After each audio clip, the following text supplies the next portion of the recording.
નમસ્કાર વિદ્યાર્થી મિત્રો, આર્યમ એજ્યુકેશન યુટ્યુબ ચેનલ પર આપનું ફરીથી સ્વાગત છે।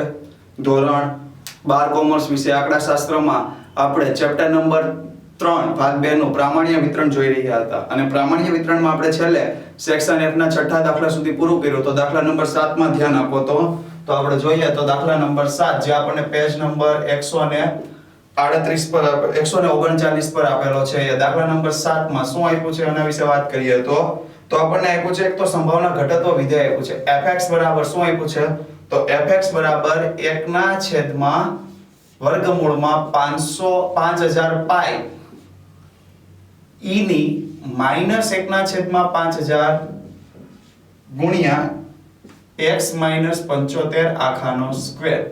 જો આ રકમ આપેલી છે તો આના પરથી આપણે કિંમતો મેળવવાની છે। તો પહેલા તો આપણે આને મૂળ સ્વરૂપમાં ફેરવશું તો fx બરાબર 1 ના છેદમાં સિગ્મા વર્ગમૂળમાં 2 પાઈ ગુણ્યા e ની કેટલી ઘાત થશે તો કે માઈનસ 1 ના છેદમાં 2 x માઈનસ મ્યુ ના છેદમાં સિગ્મા।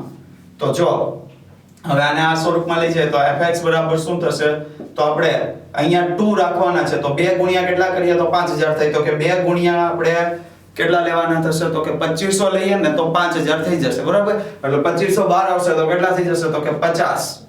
તો કે વર્ગમૂળમાં 2 પાઈ e ની માઈનસ 1 ના છેદમાં 2 ઘાત જ રાખવાની છે। તો 5000 ને 2 વડે ભાગ્યા એટલે 2500 અંદર જાય એટલે 50 એટલે x માઈનસ 75 ના છેદમાં 50 નો સ્ક્વેર। તો જો અહીંયા ધ્યાન આપો તો મ્યુ બરાબર કેટલા આવ્યા તો કે 75 અને સિગ્મા બરાબર કેટલા આવ્યા તો કે 50। તો જો હવે પહેલી કિંમત આપણે મેળવવાની છે। શું મેળવવાનું છે તો કે p ઓફ 60 થી વધુ હોય અને x2 થી ઓછા હોય એની આપણને કિંમત આપી છે 0.5670। તો જો આપણે x2 ની કિંમત આપણને મેળવવાનું કહ્યું છે તો જો p ઓફ 60 થી વધુ અને x2 થી ઓછા બરાબર p ઓફ z1 થી વધુ અને z2 થી ઓછા। તો z1 બરાબર શું આવશે x1 μ upon સિગ્મા બરાબર કેટલા આવશે 60 75 ભાગ્યા 50 બરાબર કેટલા થઈ જશે -15 ના છેદમાં 50 બરાબર -0.3। તો આપણા માટે શું આવશે તો કે p ઓફ z1 થી મોટા અને z2 થી નાના હોય બરાબર કઈ કિંમત થશે તો બરાબર કરીને આપણે લખશું p ઓફ -0.3 થી મોટા અને z2 થી નાના। હવે આની આપણને કિંમત આપી દીધી છે, કેટલી આપી છે તો કે p ઓફ -0.3 થી મોટા હોય અને z2 થી નાના હોય એની કિંમત આપણને કેટલી આપી છે તો બરાબર કરીને આપ્યું છે 0.5670। તો જો અહીંયા ધ્યાન આપો તો આપણી આકૃતિ કેવી બનશે તો કે આ આપણો પ્રામાણ્ય વક્ર બનશે। આ બાજુ પ્લસ ઇન્ફિનિટિવ બાજુ માઈનસ ઇન્ફિનિટિવ z બરાબર કેટલા આવ્યા 0। જો અહીંયા આપણને મળશે z1 બરાબર -0.3 પણ એનાથી મોટા કીધા એટલે આ ભાગ પણ 0.3 થી તમે જોવો ને તો એટલું બધું 5670 ન મળે, બરોબર। એટલા માટે બાકીનો ભાગ ક્યાં હશે તો કે પ્લસ અર્ધતલમાં પણ હશે એટલે અહીંયા z2 હશે। આ પ્લસ અર્ધતલના ભાગની પણ શું ગણતરી કરેલી હશે, ક્લિયર।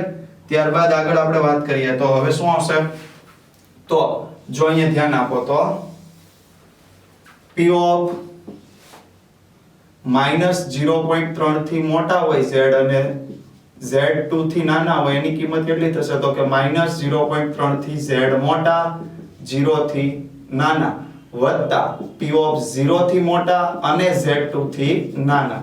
તો આ ભાગનું ક્ષેત્રફળ આપણને આપ્યું હતું કેટલું હતું તો કે 0.5670। જ્યારે આ ભાગનું આપણને મળી જાય 0.3 વાળું મળશે કેટલું મળશે તો કે 0.1179 વત્તા p ઓફ 0 થી z2 સુધીનું ક્ષેત્રફળ।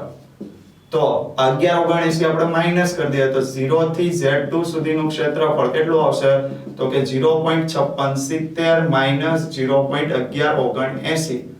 તો p ઓફ 0 થી મોટા અને z2 થી નાના હોય એનો ભાગ કેટલો આવશે તો કે 0.4491।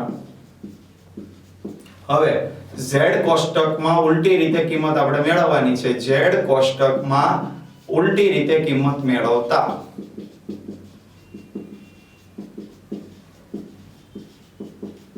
તો તો જો ઉલટી રીતે કિંમત મેળવીએ તો 1.63 બરાબર કેટલા મળે છે? તો 1.63 બરાબર આપણને મળશે 0.4484 જ્યારે 1.64 બરાબર કેટલા મળશે? 0.4495 તો Z2 બરાબર કેટલા આવશે? 1.64 તો Z2 બરાબર x2 μ upon sigma 1.64 બરાબર x2 કેટલા આપ્યા છે? તો કે x2 આપણને આપ્યા નથી, સોરી x2 આપણને આપ્યા નથી, આપણે મેળવવાના છે. μ આપણને આપ્યા છે 75/50 તો 1.64 ગુણ્યા 50 વત્તા 75 બરાબર કેટલા થશે? x2 તો 1.64 ગુણ્યા 50 કરીએ એટલે કેટલા થશે? તો x2 બરાબર આપણને કિંમત મળશે 75 વત્તા 82 બરાબર x2 બરાબર 157. આ પહેલી કિંમત આપણને મળી, x2 બરાબર કેટલા મળી ગયા? 57. હવે બીજી કિંમત પણ આ જ રીતે મેળવવાની છે. બીજી કિંમત આપણને શું આપી છે એના વિશે વાત કરીએ તો બીજામાં આપણને એ જ રીતે કિંમતો આપી છે. p of x1 થી x મોટા અને 125 થી નાના હોય તેની કિંમત આપણને આપી છે 0.3979. તો આપણે આ જ રીતે લખીએ તો શું થશે? તો કે p of x1 થી x મોટા અને 125 થી નાના હોય એના બરાબર આપણે શું લખાશે? તો કે z1 થી z મોટા અને z2 થી નાના હોય. તો જો અંદર ધ્યાન આપો તો z2 બરાબર શું આવશે? x2 μ upon sigma બરાબર 125 75/50 બરાબર 50/50 એટલે કેટલા થઈ ગયા? તો કે 1 થઈ ગયો. હવે જો અંદર ધ્યાન આપો તો p of z1 થી મોટા અને z2 થી નાના હોય એના બરાબર આપણે શું લખી શકીએ? તો કે p of z1 થી z મોટા અને 1 થી નાના. તો p of z1 થી z મોટો હોય અને 1 થી નાનો હોય એની કિંમત આપણને આપી છે 0.3979. જો આકૃતિમાં રજૂ કરીએ તો અહીંયા શું આવશે? પ્લસ માઈનસ ઇન્ફિનિટિવ, આ બાજુ શું આવશે? Plus infinitive. તો અહીંયા પ્લસ, અહીંયા માઈનસ, અહીંયા z બરાબર કેટલા આવશે? 0. હવે જો અહીંયા ભાગ આપીએ તો અહીંયા 1 આપીએ, z2 બરાબર કેટલા છે? 1. તો ત્યાંથી આ ભાગ લેવાનો છે કારણ કે થી ઓછા વાળો ભાગ. તો 0 સુધીનું ક્ષેત્રફળ કેટલું આવશે? તો ફક્ત આવશે 0.34, પણ એનાથી તો વધારે છે એટલે બાકીનો ભાગ z1 ક્યાં આવશે? આ સાઈડ જે માઈનસ અર્ધતલમાં આવશે. તો જો આપણે z1 ની કિંમત લેવાની હોય તો શું લેવાશે? તો કે p z1 થી z મોટા અને 0 થી નાના હોય, સોરી 1 થી નાના હોય એની આપણે કિંમત લેવી હોય તો p z1 થી પહેલા તો ક્યાં સુધીનું? તો કે 0 સુધીનું લઈશું વત્તા p 0 થી ક્યાં સુધીનું કરશું? તો કે 1 સુધીનું ક્ષેત્રફળ બરાબર 0.3979 બરાબર p z1 થી મોટા હોય અને 0 થી નાના હોય વત્તા 0.34. તો 0.34 માટે શું આવશે? તો કે 3979 માઈનસ 0.34 બરાબર p z1 થી મોટા હોય અને 0 થી નાના હોય એનું ક્ષેત્રફળ. તો જો p z1 થી મોટા અને 0 થી નાના એના માટેની કિંમત કેટલી આવશે? 0.0566 બરાબર. હવે 0.0566 ની આપણે કિંમત જોઈએ તો શું આવશે? તો કે 0.14 z કોષ્ટકમાં ઉલટી રીતે કિંમત મેળવતા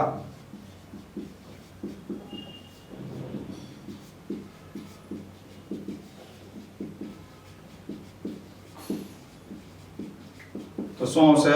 તો કે 0.14 બરાબર કેટલા આવશે? 0.0557 અને 0.15 બરાબર કેટલા આવશે? 0.0596. તો z1 એ z બરાબર 0 થી ડાબી બાજુ હોવાથી તો શું આવશે? તો કે z1 બરાબર માઈનસ આગળ લાગશે કારણ કે ડાબી બાજુ છે 0.14 નજીક કોની છે? 0.14 ની. તો આપણા માટે શું થશે? તો કે z1 બરાબર x1 μ upon sigma માઈનસ 0.14 બરાબર x1 માઈનસ કેટલા આવશે?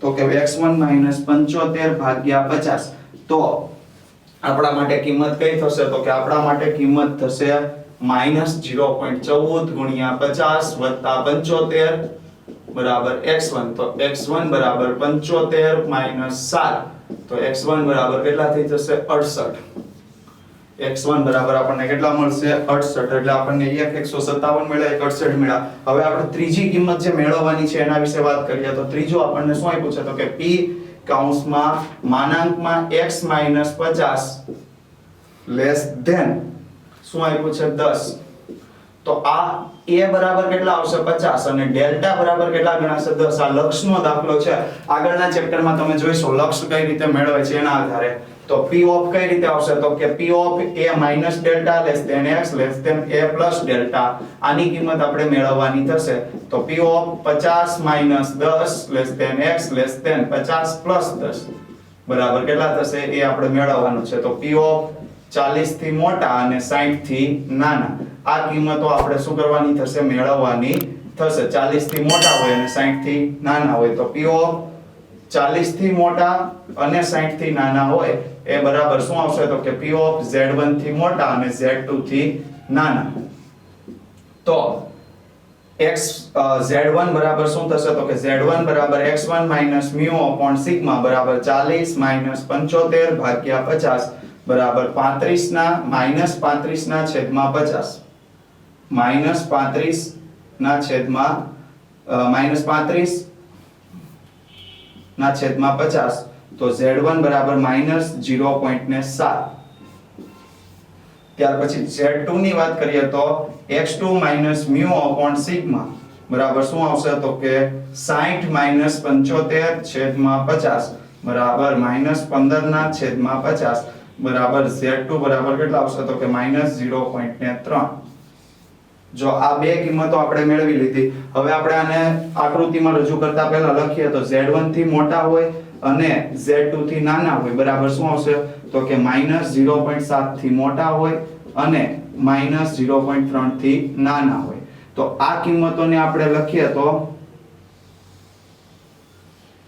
આ બાજુ પ્લસ ઇન્ફિનિટિવ આ બાજુ માઈનસ ઇન્ફિનિટિવ z બરાબર શું આવશે 0 અહીંયા z1 બરાબર કેટલા આવશે -0.7 z2 બરાબર કેટલા આવ્યા તો કે -0.3 આ બંને વચ્ચેના આપણે શું મેળવવાના થશે ક્ષેત્રફળની કિંમતો મેળવવાની થશે તો જો અહીંયા આપણે લખી નાખીએ તો p -0.7 થી મોટા અને -0.3 થી નાના બરાબર શું આવશે તો કે p -0.7 થી 0 સુધીનું ક્ષેત્રફળ એમાંથી બાદ કરવાનું p -0.3 થી 0 સુધીનું ક્ષેત્રફળ તો જો -0.7 થી 0 સુધીનું ક્ષેત્રફળ બરાબર કેટલા આવશે 0.2580 -0.1179 બરાબર p -0.7 થી મોટા હોય અને -0.3 થી નાના હોય એનું ક્ષેત્રફળ આવશે 0.1401 આ એક ક્ષેત્રફળ મળ્યું જેને આપણે આપણી રકમ મુજબ લખીએ તો p ઓફ માનાંકમાં શું આવશે તો કે x -50 લેસ ધેન 10 બરાબર કેટલા આવશે તો કે 0.1401 ક્લિયર તો વિદ્યાર્થી મિત્રો આપણે દાખલા નંબર 7 અહીં પૂરો કર્યો ફરી મળશું નવા વિડિયો ભાગમાં ત્યારે દાખલા નંબર 8 થી આગળ જોઈશું તો અમારી YouTube ચેનલ આર્યમ એજ્યુકેશન સાથે જોડાયેલા રહો થેન્ક યુ